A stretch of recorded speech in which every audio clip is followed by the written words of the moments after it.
তাহলে বাড়ির দিক যাই। তাহলে তুমি জাতি ছিলি তা গেলি না? না আমি হিয়া আছে মা আছে নিয়ে আসবেনি যে কোনো একজন থাকো। হ্যাঁ তো দিদারে লাভাই দিলাম বল্লভ দাদাদের বাড়ি, এখন দিদা যাচ্ছে। তোমার জন্য একটা গুড নিউজ আছে। গুড নিউজটা হচ্ছে আমার ব্যাংক অ্যাকাউন্টে। So hey guys, good morning, welcome to my new blogs. কেমন আছেন সবাই? আশা করছি সকলে কি ভালো আছেন। তো গাইস এখন যাচ্ছি দিদারে মূলত বাড়িতে লাভাই দেওয়ার জন্য নিয়ে আইছিলাম। তো দেখেছিলেন যে দীর্ঘ 2 দিন যাবত দিদা আমাদের বাড়িতে ছিল। তাছাড়াও কালকে দাদু আইছিল। তো সকালে উঠে দাদু চলে গেছে হিয়ারে নিয়ে, কারণ হিয়াও অনেকদিন মামার বাড়ির দিকে যায় না। তো দাদুর সাথে চলে গেছে। মানে মূলত আমি যাচ্ছি দিদারে লাভাই দেবো হচ্ছে ইসে আপনার এই গাভায়। না তা এত যাবা না, আমাদের বাড়ি যাবা না? তো তুমি বললি যে গাভাই লাম্বা, তার লাভবো দেখা করি চলে যাবা। ও আচ্ছা, মানে ওইখান আর থেকে যদি বেড দেয় তাহলে দেখবা। আচ্ছা আচ্ছা আচ্ছা। তো যাই হোক, মানে এখান থেকে যাবো প্রথমে পল্লব দাদাদের বাড়িতে। যদি ওইখানে দিদার থাকতে মন চায় তাহলে থাকবে, আর আমারে যেতে হবে আল্লাহর চরে, কারণ আমি আমার সে ট্রাইপড রেখে আইছি, মানে যেটা দিয়ে ভিডিও বানাই ওইটা রেখে আইছি। তো ওইটা আমার আনতে যেতে হবে। তো যে কারণে সকাল সকাল এখন বাজে প্রায় 10টার মতো, খাওয়া দাওয়া শেষ করলাম এই মাত্র, আর আমরা এখন বেরোয় যাচ্ছি।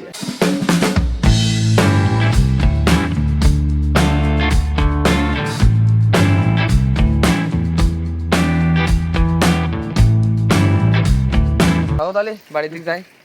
তাহলে তুমি জাতি ছিলি তা গেলি না? না আমি হিয়া আছে মা আছে নিয়ে আসবেনি যে কোনো একজন থাকো। হ্যাঁ আচ্ছা গাইস, আমরা এখন সোজা যাবো বাড়ির দিকে। তো দিদারে লাভাই দিলাম বল্লভ দাদাদের বাড়ি, এখন দিদা যাচ্ছে। আর আমি ভাবতেছি যে এখন এখান থেকে সোজা বাড়ির দিকে যাব, কারণ হিয়া আছে যেহেতু আমার ট্রাইপড নিয়ে সমস্যা নেই। আর তাছাড়া মা আর বাবা যাবেনি এখানে, তো যে কারণে ওদের কাছ দিয়েই হচ্ছে আপনার আনাই নিতে পারতেছি ট্রাইপড। যাও তাইলে।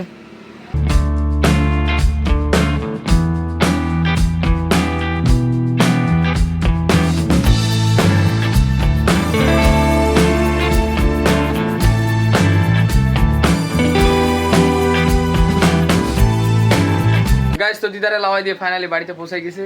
আর মা এখানে মেশিনে কাজ করতেছিল। কালকে যাবা নাই না কবে যাবা? আল্লাহ স্যার আমার নিজের কাজ না। তা বললো যে যাবা আল্লাহ স্যারে, আমার সে ট্রাইপড রেখে আইস। তো আবার আবার মানে তুই আলাদা বলতে চাস না? না, বললো তুমি যাবা, তা বললাম তাহলে যাবেন যতক্ষণ নিয়ে আসবে নি। আমি কি জানি? তা হিয়া আসবে কবে? ও কদিন থাকতে হবে না, মাসের বাড়ি ঘুরবে তারপরে। খাবার আছে ভাত ডাল আর আলু ভাজা। গাইস তো খাওয়া দাওয়া শেষ করলাম। আর একটু আগে হচ্ছে প্রীতম ভাই আমার কাছে কল দিল, কল দিয়ে বলতেছে যে উত্তরই নেবে ও এবার 1 মাস, কারণ ওর নেওয়ার কথা ছিল না, কিন্তু তারপরও নিবে বলতেছে আজকে। আর যে কারণে ওর যে ব্যাগটা আমি নিয়ে আইছিলাম, মূলত এই ব্যাগটা এই যে গেরুয়া কালারের, মানে এর ভেতরে জিনিসপাতি রাখার জন্য ওই যে ধুতি তারপরে গামছা আরো বাদ বাকি যেসব জিনিসপাতি লাগে সবগুলো আমি এর ভেতরে গুছাই নিয়েছিলাম। কিন্তু ও বলতেছে যে ও 1 মাস উত্তরই নেবে, যে কারণে ব্যাগটা লাগবে। সো একটু পরে আমরা যাবো হচ্ছে বাজারে, বাজারে গিয়ে ছিট কাপড় কিনে নিয়ে আসবো। আর মা যেহেতু দর্জি সেই জন্য কোনো চাপ নেই আমাদের, শুধু সিট কাপড় কিনে আসলে মা বানাই দিবে, সমস্যা নেই।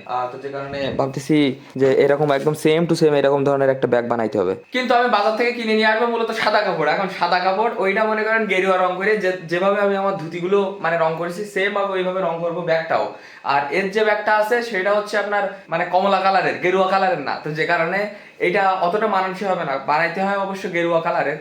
সো আমরা ট্রাই করবো যে গেরুয়া কালারের বানানোর। আর তাছাড়াও আজকে সন্ধ্যাবেলা একটা কাজ আছে, সেটা হচ্ছে যে প্রত্যয়ের জন্য গেঞ্জি বানাইতে দিয়েছিলাম, সেই সাথে আমার জন্য গেঞ্জি বানাইতে দিয়েছিলাম। সো এখানে গিয়ে আপনাদেরকে গেঞ্জির উপরে আমরা কোন ধরনের ডিজাইন করবো সেটাও আপনাদেরকে দেখাবো। সো প্রত্যয় আর আমার দুইজনেরই ডিজাইন সেম, শুধুমাত্র গেঞ্জি সাইজটা আলাদা। আর আপনাদেরকে যদি দেখা এর ভেতরে কি কি আছে, এর ভেতরে আছে একটা গামছা, আমার মানি ব্যাগ, আর হচ্ছে আপনার ছোট গামছা মাথায় দেওয়ার জন্য, আর একটা ধুতি, আর একটা মানে গায়ে পড়ার জন্য যে ফতুয়া টাইপের বানায় নিয়ে এসেছিলাম, গেরুয়া কালার করেছিলাম ওইটা। কাল থেকে আকাশটা মেঘাচ্ছন্ন ছিল, আর বাইরে এসে দেখতেছি যে বর্ষা শুরু হয়ে গেছে। যাক একটা দেখতে ভালো হইলো, সেটা হচ্ছে যে এই কদিন বাইক চালানোর সময় যে হারে পোকা পড়তেছিল চোখে, আর কি বলবো, সেটার হাত থেকে অন্তত রেহাই পাওয়া যাবে বর্ষাটা হওয়ার ফলে। আর তাছাড়াও মনে করেন যে আবহাওয়াটা একটু ঠান্ডা ঠান্ডা হবে। বাইরের দিকে এখন বর্ষা থেমে গেছে, তো যে কারণে ভাবলাম যে এখনই বেরোয় যাই, বেরোয় গিয়ে হচ্ছে সিট কাপড়টা কিনে নিয়ে আসি, নাহলে পরে সন্ধ্যার দিকে যদি আবার মনে করেন বর্ষাটা আসা হয় তাহলে বেরোতে একটু ঝামেলা হয়ে যাবে। কতটা লাগবে এর জন্যই, কিন্তু এই ব্যাগ ছাড়া কিন্তু একটু বড় বানাইতে হবে। আচ্ছা, আর এইসব ঝুলপি টুলপি গুলো রাখবো না আমার এতে। হ্যাঁ এমনি সিম্পল করতে পারি। হ্যাঁ ও লাগবে না, সিম্পল। আর কি লাগবে এর সাথে? আর কিছু এই সেন এটা এরকম বড় দিকে একটা সেন লাগবে। আচ্ছা এরকম এরকম এরকম মোটা সেন নিশ্চয় না, চিকন সেন বড় পাওয়া যায়। আচ্ছা তাই না? আর আর এই লাগবে একটা। এই আটটা ওরা কেটে দেয়। হ্যাঁ কেটে দেয়। আচ্ছা ওইখানে আটা এই আচ্ছা, কিন্তু এই ব্যাগ ছাড়া বলে একটু বড় হবে বলো। সেই এক গজ সিটেন গেছা। আচ্ছা, তো আমরা বাজার থেকে সবকিছু নিয়ে আইছি, দোকানে প্রচুর পরিমাণে ভিড় ছিল যে কারণে ওইখানে গিয়ে আর ভিডিও বানাইতে পারিনি। তো আমরা বাজার থেকে নিয়ে আইছি একটা সাদা কাপড় আর একটা চেন, আর এই জায়গায় এটাকে একটু খোলো, কি বলে চিরচির করে এটা হচ্ছে না আটা বলে কি একটা, যাই হোক এইটা একটা নিয়ে আইছি আর গেরুয়া রং নিয়ে আইছি, কারণ হচ্ছে আপনার ওই এইটাই তো আবার গেরুয়া রং করতে হবে যে কারণে বাজার থেকে গেরুয়া রং ব্যাটে নিয়ে আইছি। গাইস তো এখন বাজে প্রায় 6টার মতো, আর আমরা এখন যাচ্ছি মূলত কালীবাড়িতে, যাচ্ছি আমি আর সৌরভ দুইজনে কাকার দোকানে চা খাওয়ার জন্য। আর একটু আগে জাস্ট আমাদের বাড়ির সামনে একজন অ্যাক্সিডেন্ট করলো, তার কারণ হচ্ছে যে বর্ষা হয়েছে যে কারণে আমাদের ব্রিজের ওইখান থেকে যে মাটিগুলো উঠাই দেওয়ার পরে বর্ষায় ভিজে মনে করেন সব রাস্তায় চলে এসেছে, কাদা কাদা হয়ে গেছে রাস্তা। আটটুকুন আগে একজন পড়ে গেল। এই হচ্ছে রাস্তার অবস্থা, দেখেন পুরো কাদা কাদা হয়ে গেছে। দেখো কে আমার সাথে, সৌরভের ভাই।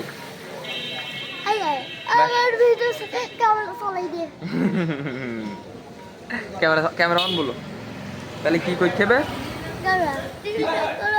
হ্যাঁ কি করতে হবে তুমি বলো একটু।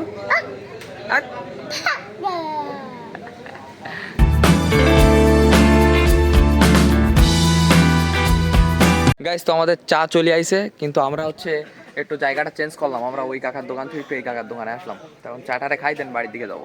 রাস্তায় কাদা দেখেন শুধু, রাস্তার দুই সাইড দিয়ে মাটি রাখা যে কারণে একদম সব কাদা কাদা হয়ে গেছে। দেখেন ক্যামেরায় কতটা বোঝা যাচ্ছে জানি না, কিন্তু যা কাদা হয়েছে দেখেন, বর্ষা হওয়ার ফলে রাস্তার এখানে জল জমিছে আবার। গাইস তো ফাইনালি বাড়িতে পৌঁছে গেছি, আর এখনো পর্যন্ত কারেন্ট আসেনি বাড়ির দিকে। আর তোমার জন্য একটা গুড নিউজ আছে। গুড নিউজটা হচ্ছে আমার ব্যাংক অ্যাকাউন্টে টাকা পাঠাইছে যাক 2550। ও তো সেই ব্যাংক ইয়েতে ক্ষেত্রে বৃত্তির টাকা। হ্যাঁ ভালো দেখতে। হ্যাঁ এখন কালকে হচ্ছে শুক্রবার বন্ধ, শনিবার বন্ধ, রবিবার ছাড়া তোলা যাবে না। তাহলে তোমার পাসপোর্টের টাকাতে খানিকটা পেলে কি? গাইস তো এখন প্রত্যয় চলে আসছে, আর এখন আমরা যাচ্ছি মূলত প্রত্যয়ের জন্য গেঞ্জি বানাতে, মানে গেঞ্জি বানাতে দিয়ে আইছিলাম, সেই গেঞ্জিটা বানাতে যাব কালকে। প্রত্যয় ভাই পর আমি দুজন মিলে ডিজাইন সব পছন্দ করে আইছি। আর তাছাড়াও আমরা চৈত্র মাসে যে জায়গায় থাকবো, মানে প্রতিদিন তো আপনার মন্দিরে থাকা সম্ভব হবে না, যে কারণে ভাবতেছি বাড়ির ছাদের উপরে সুন্দর করে পরিষ্কার টরিষ্কার করেছি একা একা। ভাইবার ডেকেলাম, কিন্তু ভাইবার গেলো কালেকশনে, এখন ওইটা ওরে দেখাবো সুন্দর করে ঝাড়টার দিয়ে পরিষ্কার করে রাখিছি। আর তাছাড়াও গেঞ্জির ডিজাইনগুলো আপনাদেরকে দেখাচ্ছি নয়নের দোকানে গিয়ে। তোরা কিন্তু এখন আলো নেই, ঠিক আছে, আলো একটা লাগাবানি এইদিকে। এই সব মনে কর ঝাড় দিয়ে পরিষ্কার করেছি, মাথা এখান যা ঝুলটুল ছিল সব পরিষ্কার করেছি। শুধু মনে কর 4 কোনায় 4টে মশারি টানাই দেবো, ওই মশারির টানাই দেবো, এই জায়গায় একটা পাটি বাঁধবো, তুই আর আমি বিন্দাস ঘুম পড়বো এই জায়গায়। তা তুই তো এখন আলো নেই বলে বুঝতে পারতিস না। এই জায়গাটা সুন্দর করে আজকে পরিষ্কার করেছি, উপরে যেসব ঝুলটুল ছিল সব পরিষ্কার করেছি, শুধু মশারি টানাই দিতে হবে আর একটা পাটি নিয়ে শুয়ে পড়তে হবে এর উপরে, ঠিক আছে। এখন আইছিলাম মূলত দোকানে গেঞ্জির ডিজাইনটা আপনাদেরকে দেখাবো বলে, কিন্তু দোকান আনফর্চুনেটলি বন্ধ, মানে বন্ধ করে ও সম্ভবত বাড়ির দিকে চলে গেছে। মালটা খারাপ, এখন গেঞ্জির ডিজাইনটা আমি আপনাদেরকে দেখাইতে পারলাম না, আপনাদেরকে কাল সকালে দেখাবো আমি গেঞ্জির ডিজাইন। গাইস তো ফাইনালি ব্যাগ বানানো কমপ্লিট, আর এটা হচ্ছে আমার ব্যাগ, মানে এটা নতুন করিছে মা, করে দিয়েছে। আর এইটা ছিল আগে প্রীতমের ব্যাগ, কিন্তু এর যা সাইজ আর এর সাইজ আকাশ পাতাল পার্থক্য। এর ভেতরে একটা ধুতি আর একটা এইটা ফুললি মনে করেন ফুলে যাচ্ছিল, কিন্তু এর ভেতরে যে স্পেস, আমি এইগুলো এখন সব ঢুকালাম, সব ঢুকে যাচ্ছে আরামসে, সাথে ব্রাশ আর পেস্টও ঢুকে যাচ্ছে। কেমন আছে ভাইপো? না আসলে এর সাইজ আর এর সাইজের মধ্যে বহুত পার্থক্য, হিউজ পার্থক্য। গেরুয়া রং নিয়ে আইছি তো, মাকো চাকো মানে এই তো গেরুয়া রং নিয়ে আইছি সাথে, কালকে সকালেই করে দেওয়া হবে ওটা গেরুয়া কালার। গাইস তো যাই হোক আজকের ভিডিওটা এই পর্যন্তই। যদি ভিডিওটা ভালো লাগে তাহলে লাইক করবেন, চ্যানেলে নতুন হলে সাবস্ক্রাইব করবেন। দেখা হচ্ছে নতুন কোনো ভিডিওর সাথে, ততক্ষণের জন্য সবাই ভালো থাকবেন, সুস্থ থাকবেন, টেক কেয়ার, বাই বাই।